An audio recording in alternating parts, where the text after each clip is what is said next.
Welcome back to The Takeout. In an exclusive report, CBS News obtained dozens of files and photos that provide some pretty sharp insight into the massive COVID-era fraud scheme in Minnesota. Among items purchased through this fraudulent effort, luxury cars, private villas, lots more.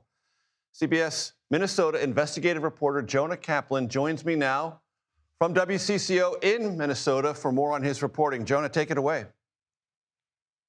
Well, we're talking about our money. We're talking about taxpayer money that should have been used to feed hungry kids, that should have been used to help the homeless and people that needed housing assistance, that should have been used to support children with behavioral issues and autism. And here's what it was spent on instead: luxury cars, trips to the Maldives, 21 karat gold necklaces bought on a shopping spree in Dubai, and a beautiful two-lot area right on one of the lakes here in the Twin Cities of Minneapolis and St. Paul.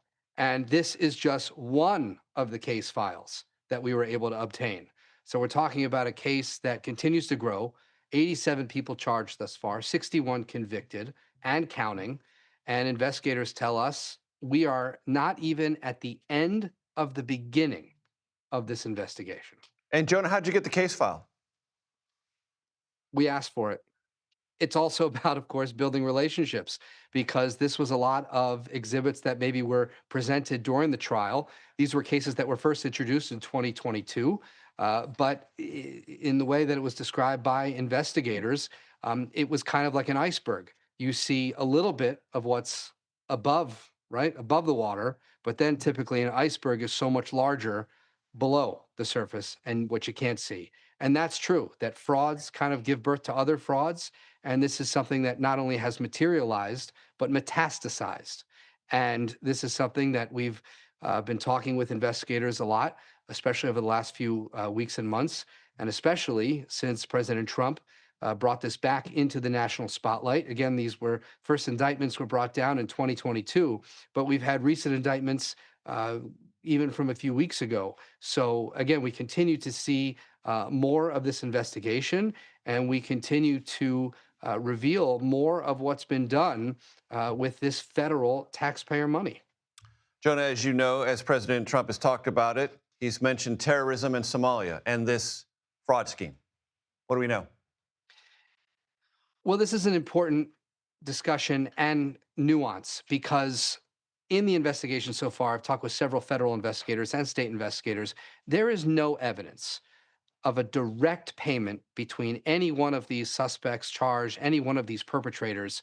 It's not like they wrote out a check to al-Shabaab in Somalia or any other ISIS or al-Qaeda affiliated group. No money directly given to a terrorist network. However, if, let's say, you're sending money to family who lives in Somalia or in Mogadishu or in an area that maybe is controlled by an entity like al-Shabaab, well, if they collect taxes, you send $10,000 and they collect a tax of $1,000, well, was that you supporting a terrorist organization?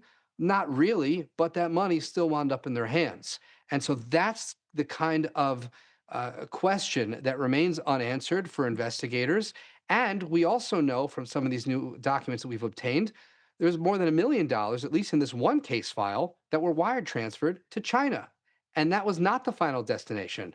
But if you need that information from China, you're going to have to ask Beijing for it. And they're not exactly willing to give up that information. Jonah, you keep digging. I know you will. And thank you for that reporting and valuable context. Really appreciate it. Great to be with you.